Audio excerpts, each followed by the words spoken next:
या अय्युहल्लज़ीना आमनुत्तक़ुल्लाह वक़ूलू क़ौलन सदीदा युस्लिह लकुम अअमालकुम व यग़फ़िर लकुम ज़ुनूबकुम व मन युतिइल्लाह व रसूलहू फ़क़द फ़ाज़ फ़ौज़न अज़ीमा।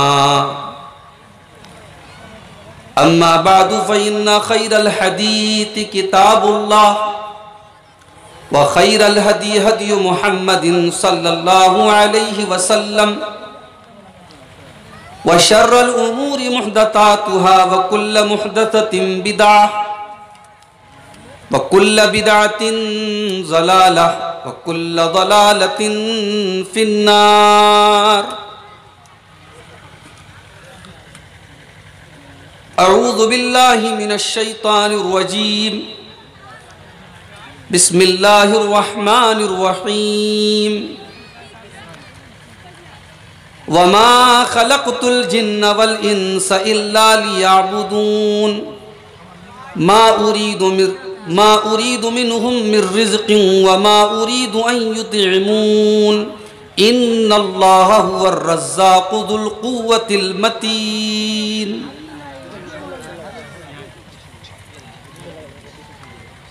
स्टेज के ऊपर मौजूद मोहतरम उलमाए किराम, दीनी व मिल्ली भाइयों, मोहतरम बुजुर्गों, नौजवान साथियों, प्यारे बच्चों, और अगर मेरी आवाज़ पहुंच रही है तो मेरी पर्दा नशीन माँ और बहन, ये मेरी मजबूरी है कि मुझे ऐसे टाइम आपके सामने तकरीर करने के लिए बैठना पड़ रहा है जो आपका पसंदीदा टाइम नहीं है, पसंदीदा वक्त नहीं है। मुझे बहुत अच्छी तरीके से पता है सीमांचल के इस इलाके में मैं 2012 से आ रहा हूं। 9 साल से लगातार आ रहा हूं। हर साल कुछ न कुछ प्रोग्राम में अटेंड करता हूं आपके इलाके में। रात भर जलसा सुनने का शौक है। मगरिब बाद प्रोग्राम शुरू होता है, लेकिन मेरी मजबूरी ये है, मैं बनारस में एक मदरसे में गवर्नमेंट टीचर हूं और मैंने पहले से ही जलसे के मुंतज़मीन से ये बात कही थी कि भाई देखिए, मेरे पास टाइम नहीं है, मैं बहुत कर सकता हूँ, जुमा के दिन आऊँगा, मगरिब बाद आप मुझे वक्त दीजिए, प्रोग्राम करके मैं ट्रेन पकड़ के बनारस निकल जाऊँगा। बहरहाल मुंतज़मीन ने अपने वादे को निभाया है। मेरे सामने बहुत थोड़े से लोग बैठे हुए हैं, फिर भी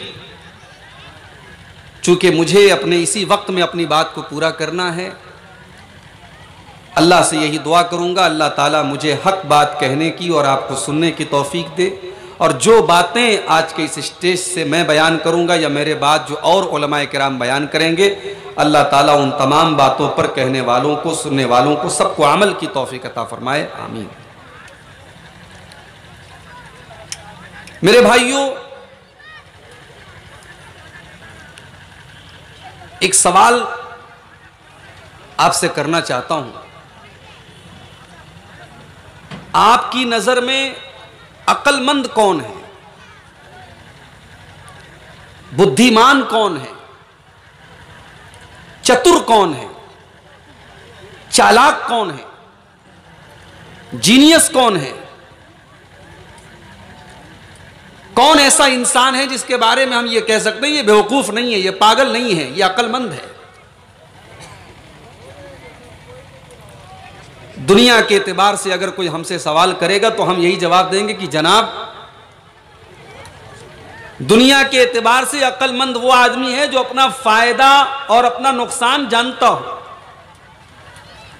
जो फायदे का सौदा करता हो, घाटे का ना करता हो,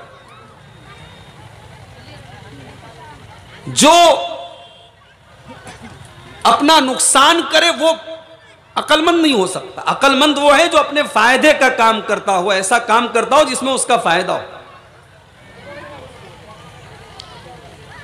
अब आइए हम कुरान का तीसरा पारा खोलते हैं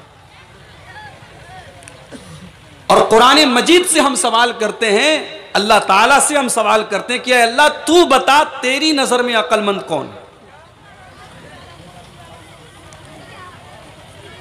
कुरान मजीद का तीसरा पारा खोला हमने, सूरह आले इमरान की आयतें हमारे सामने। सूरह आले इमरान की आयत नंबर 90 और 91 की आप तिलावत कीजिए। अल्लाह ताला की नजर में कौन लोग अक्लमंद हैं?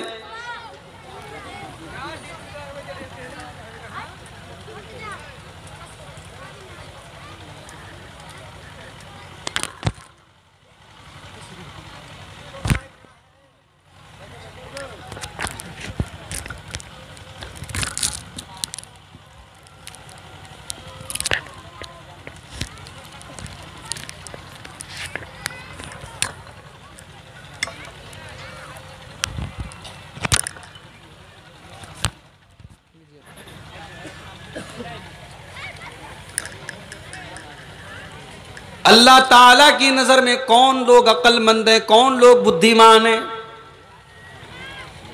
सूरह आले इमरान की आयत नंबर 90 और 91 की तिलावत आप कीजिए।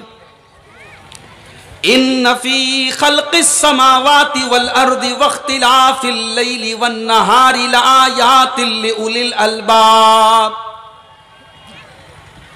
बेशक आसमान और जमीन की पैदाइश में, बेशक रात और दिन के आने जाने में अक्लमंदों के लिए, जीनियस लोगों के लिए, समझदार लोगों के लिए निशानियां हैं। इस जमीन के अंदर, इस आसमान के अंदर, इस कायनात के अंदर, इस यूनिवर्स के अंदर अक्लमंद लोगों के लिए निशानियां हैं। ऐ अल्लाह कौन लोग अक्लमंद हैं, कौन लोग बुद्धिमान हैं? फरमाया अल्लज़ीन यज़्कुरूनल्लाह क़ियामन व क़ुऊदन व अला जुनूबिहिम।